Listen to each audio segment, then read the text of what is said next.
শবে বরাত সম্পর্কে দুইটা আমল, রাত্রে একটা আমল, দিনে একটা আমল। আল্লাহ রসুল সাল্লাল্লাহু আলাইহি ওয়াসাল্লাম হাদিসের মধ্যে বলেন যে ইযা কানাত লাইলাতুন নিসফি মিন শাবান ফাকুমু লাইলাহা ওয়া সুমু নাহারাহা। আল্লাহ রসুল বলেন রাত্রেবেলা তোমরা নামাজ আদায় করবা, বেশি বেশি নফল, বেশি বেশি সালাতুল হাজত, বেশি বেশি তাহাজ্জুদ। দিনের বেলা কি ওয়া সুমু নাহারাহা, আর দিনের বেলা তোমরা কি করো? রোজা রাখো। হাদিস শরীফের মধ্যে এই দুইটা আমল পাওয়া যায়। আল্লাহ রসুল সাল্লাল্লাহু আলাইহি ওয়াসাল্লাম বলেন নাই যে তোমরা দিনের বেলায় রুটি বানাও, হালুয়া বানাও, রাত্রেবেলা ওইটাকে প্রচার করো, বিলাও, এটা কিন্তু বলেন নাই। বলছেন এখন আপনি এটা করলেন ভিন্ন কথা, কিন্তু যদি উদযাপন হিসেবে করেন, রসম পালন হিসেবে করেন, দলিল থাকতে হবে। দলিল আছে, যদি দলিল পান করতে থাকেন, আমিও খাই, আমার খাওয়া দাওয়া তো ভালো হবে, ইমাম সাহেবের হাদিয়া আসবে না? বোঝেন নাই আপনারা? যদি আপনারা রুটি হালুয়া বানান, আমার রেখে কি খাবেন নি? আমারও তো আসবে, তো আমিও খাবো, সমস্যা কি? হ্যাঁ, এটার ক্ষেত্রে দলিল পাওয়া যায় না। আমরা তো মুসলিম, যে কোনো কাজ করব দলিল থাকবে করব, দলিল নাই করব না, শেষ।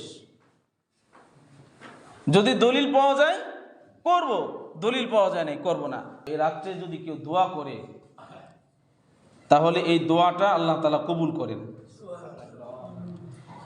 বলছেন ফায়াগফিরু লিজামিই খালকিহি, আল্লাহ তাআলা সমস্ত উম্মতকে মাফ করে দেন দুইজন ব্যক্তি ছাড়া। কয়জন? দুইজন ব্যক্তি ছাড়া। কে কে? ইল্লা লি মুশরিকিন আও মুশাহিন, মুশরিক এবং মুশাহিন। মুশরিককে কয় যে আল্লাহ তাআলার সাথে শরীক করে, আল্লাহ ছাড়া অন্য কাউকে খোদা হিসেবে মানে, তার মানে মুসলমান ছাড়া বাকি সব কি বাদ পড়ে গেল। এখন মুসলমানের ভিতরেও কিছু বাদ পড়বে। দেখেন মুশাহিন, মুশাহিনকে কয় যে অহংকার বশত, হিংসা বশত আরেকজনের সাথে ঠেলাঠেলি থাকে। যেমন আমি চাই আমার পাশের বাড়িওয়ালা আগুন ধরে পুড়ে যাক, আমি চাই আমার পাশের বাড়ির যে প্রতিবেশী সে উন্নতি না করুক, আমি চাই আমার এলাকার ভিতরে আমি সবচেয়ে ভালো থাকি আর সবাই গরিব থাকুক। এই ব্যক্তি হচ্ছে কি? মুশাহিন। এই হিংসুক এই ব্যক্তিকেও আল্লাহ তাআলা ওই দিন মাফ করেন না। তো এই দুইজন ব্যক্তি ছাড়া বাকি সবাইকে কি করেন? মাফ করে দেন। হযরত আয়েশা রাদিয়াল্লাহু তাআলা আনহা থেকে একটা হাদিস বর্ণিত এই দিন সম্পর্কে। ফাকালা ইন্নাল্লাহ আযজা ওয়া জাল্লা ইয়ানজিলু লাইলাতান নিসফি মিন শাবান ইলা সামাঈদ দুনিয়া। আল্লাহ তাআলা এই 15 তারিখের রাতে দুনিয়ার আসমানে নেমে আসেন।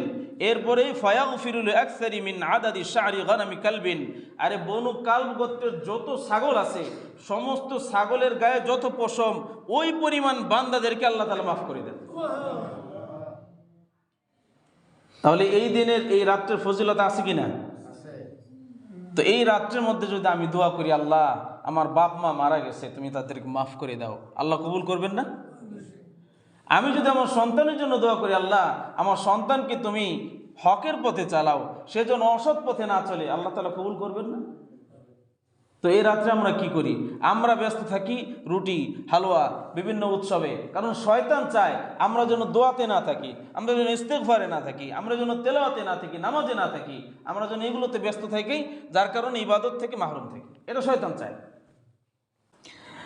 হযরত ইবনে ওমর রাদিয়াল্লাহু তাআলা থেকে একটা হাদিস, তিনি বলেন খামসু লায়ালিন লা তারুদ্দু ফীহিন্না দুআ, 5টা রাত এমন আছে যে রাত্রে আল্লাহ তাআলা কোন দোয়াকে ফিরিয়ে দেন না। 5টা রাত কি? কয় লাইলাতুল জুমআ, জুমার রাত। জুমার রাত কোনটা? গতকালকে চলে গেছে যে রাতটা, ওই রাত্রে যদি কোনো বান্দা দোয়া করে আল্লাহ তাআলা ফিরিয়ে দেন না।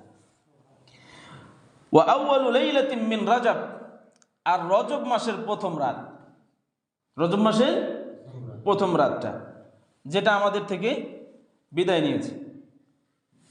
ওয়া লাইলাতুন নিসফি মিন শাবান, আর শাবান মাসের মধ্যরাত তথা 15 তারিখ শাবানের যে রাতটা, ওই রাতটা হলো আমাদের শবে বরাত সম্পর্কে আমরা যেটা জানি।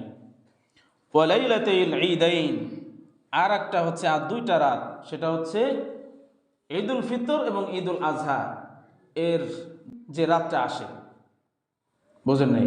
তো এই 5টা রাতে হযরত ইবনে ওমর রাদিয়াল্লাহু তাআলা আনহু বলেন, যদি কোনো বান্দা দোয়া করে আল্লাহ তাআলা এই 5 রাতের দোয়াকে কি করেন না, ফেরত দেন না, এটা কবুল করেনি।